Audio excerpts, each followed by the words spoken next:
Good morning children. आज आप गीतान से पढ़ेंगे डायरी के पन्ने। ये आपका आखिरी पाठ है। पूरा पाठ्यक्रम समाप्त हो गया आपका। ये आखिरी पाठ आपका गीतान से बचा है, डायरी के पन्ने। तो किताब तो है ही आपके पास, आप उससे विस्तार में पढ़ सकते हैं, ठीक है ना। और इसमें डायरी में जो भी लिखा है एन फ्रैंक ने उसका वर्णन किया है। तो थोड़ा सा इसका परिचय भी सुन लीजिए। डायरी व लेख निबंध की प्रसिद्ध लेखिका एन फ्रैंक का जन्म 12 जून 1929 को जर्मनी के फ्रैंकफर्ट शहर में हुआ था। इनकी लिखी डायरी डच भाषा में है। वर्ष 1947 में इनकी ये लिखी हुई डायरी प्रकाशित हुई और 1952 में यह the diary of a young girl शीर्षक से अंग्रेजी भाषा में प्रकाशित हुई। तो ये डायरी संसार की सबसे अधिक पढ़ी गई पुस्तकों में से एक है। इसकी प्रसिद्धि के कारण है इस डायरी पर संपादित, असंपादित, आलोचनात्मक, विस्तृत अनेक प्रकार के संस्करण प्रकाशित हो चुके हैं। इसके अतिरिक्त इस पर आधारित फिल्म, नाटक, धारावाहिक जिसे आप सीरियल कहते हैं, इत्यादि भी बन चुके हैं। इसलिए ये डायरी अपनी किसी न किसी विशेषता के कारण साहित्य व कला क्षेत्र में निरंतर चर्चा का विषय रही है।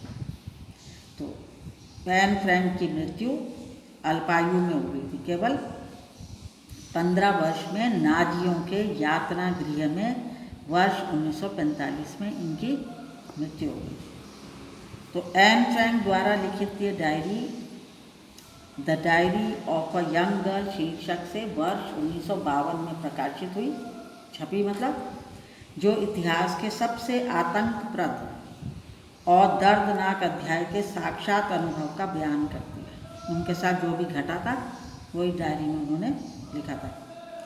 तो हम यहाँ उस भयावह दौर को किसी इतिहासकार की निगाह से नहीं, सीधे भोक्ता की निगाह से देखते हैं, क्योंकि भोक्ता माने जिसने इन सारे अत्याचारों को सहा था। तो कौन थी वो? Anne Frank. तो उन्होंने अपनी जितनी भी यातनाएं उन पर हुई थी, अत्याचार हुए थे, उसका वर्णन इस डायरी में किया है। और उनकी एक गुड़िया थी। उनके यहाँ, उनके परिवार में उनका कोई सुनने वाला नहीं था, तो उन्होंने गुड़िया को माध्यम बनाया और गुड़िया का नाम था किट्टी। और उस किट्टी को संबोधित करते हुए उन्होंने अपनी डायरी लिखी, ठीक है। तो इस पाठ में लेखिका एन फ्रैंक ने अपने जीवन में आए संकटों का मार्मिक ढंग से वर्णन किया है।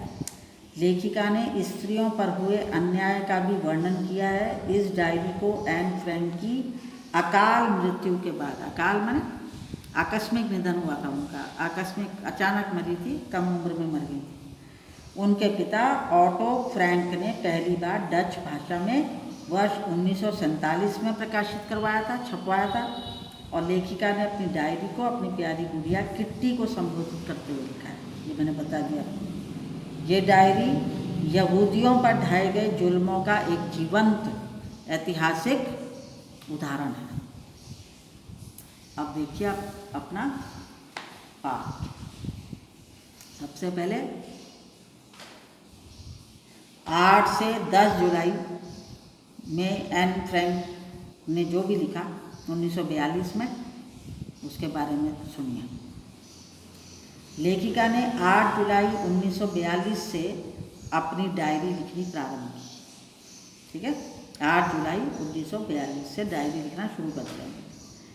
युद्ध के दौरान 2 यहूदी परिवार 2 वर्ष तक एक गुप्त स्थान पर छिपे रहे। इनमें से एक था लेखिका का परिवार, अर्थात फ्रैंक परिवार, जिसमें 13 वर्षीय एन मतलब लेखिका, उसके माता पिता, उसकी बड़ी बहन मार्गेट थी। और दूसरा परिवार था वान दंपत्ति और उनका 16 साल का लड़का पीटर, इनका परिवार था।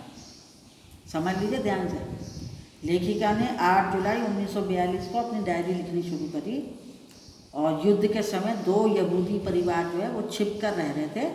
उनमें से एक लेखिका परिवार था, फ्रैंक परिवार, जिसमें 13 साल की थी एन फ्रैंक, जिन्होंने लिखा है ये डायरी के पन्ने। वो थी उस समय 13 साल की और उनके माता पिता थे और उनकी बड़ी बहन मार्गरेट थी। और दूसरा परिवार था, वह भी यहूदी परिवार था, उसमें वान दंपत्ति माने पति पत्नी, उनका 16 साल का लड़का पीटर। तो इनके साथ एक और व्यक्ति रहता था जिसका नाम था मिस्टर डसेल। क्या नाम था? मिस्टर डसेल। तो एन फ्रैंक ने डर, आतंक, भूख, गरीबी, मानवीयता, प्रेम, घृणा, प्यास, पकड़े जाने का खौफ आदि का जीता जागता वर्णन किया है अपनी डायरी में। तो ये सब एन के पापा के दफ्तर में छिपे थे, जो उसके पिताजी थे उनके दफ्तर में छिपे हुए थे ये सब। 9 तारीख को दफ्तर की बिल्डिंग के बारे में लिखा गया है। 10 तारीख को लेखिका ने दिन भर अपने पिता के साथ मिलकर दफ्तर के कमरे की सफाई की और सामान व्यवस्थित किया। सामान जो इधर उधर बिखरा पड़ा था उस सबको ढंग से लगाया। रसोई को रगड़कर साफ करने का काम भी लेखिका ने ही पूरा किया। ठीक है, थोड़ा सा उसमें पढ़ाएंगे।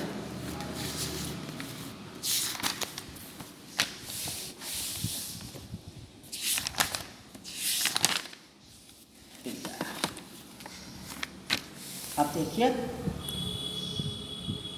28 नवंबर 19 मार्च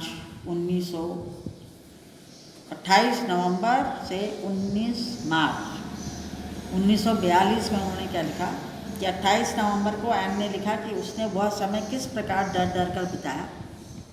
कौन सा समय? जो ये सारा चला उनके साथ समय, ये किस तरह से उसने डर डर कर बिताया।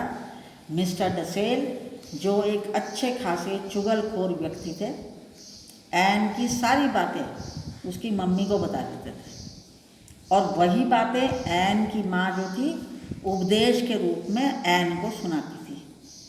तो एन ने अपनी गलतियों के बारे में भी लिखा है, पर वह उन पर या तो हंस देती है या फिर रो देती है। वो चाहती है कि अपनी सभी गलतियाँ वो धीरे धीरे ठीक कर ले। 19 मार्च को एन फ्रैंक ने लिखा कि 1000 इसके गिल्डर के जो नोट थे अवैध मुद्रा घोषित किए जाने से काला बाजारी करने वालों को बहुत बड़ा झटका लगा। फिर 23 जनवरी से लेकर 28 फरवरी तक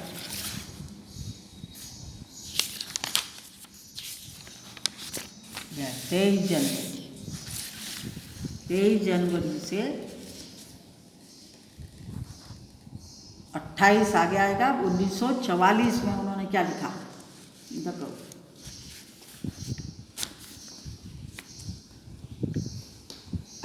23 जनवरी को एन फ्रैंक ने लिखा कि उसे राजसी परिवारों की वंशावली में अच्छी रुचि हो गई है, उसे अच्छे लगने लगे राजसी परिवार। वह रविवार को फिल्मी कलाकारों की तस्वीरें अलग करने और देखने में समय व्यतीत करती थी। साथ ही एन फ्रैंक को बालों का स्टाइल बनाना बहुत पसंद था। तो 28 जनवरी को एन फ्रैंक लिखती हैं कि वह मिसेज वान दान की हर कहानी को सुनकर बोर हो चुकी है, मतलब ऊब चुकी है, क्योंकि वही कहानी उसने पहले भी सुन रखी है। मिस्टर डसेल भी पुरानी बातें बताते रहते थे, जैसे घोड़ों की दौड़ें और लीक करती नावें, जो नावें पानी जिनसे निकलने लग जाता है, और 4 साल की उम्र में तैरने की बातें आदि। ये वान ने उनको, डसेल ने बता रखा था उनको, लेकिन उनकी जो पत्नी थी वान दान की, उन्होंने भी उनको बताया कि हम सब ये करते थे।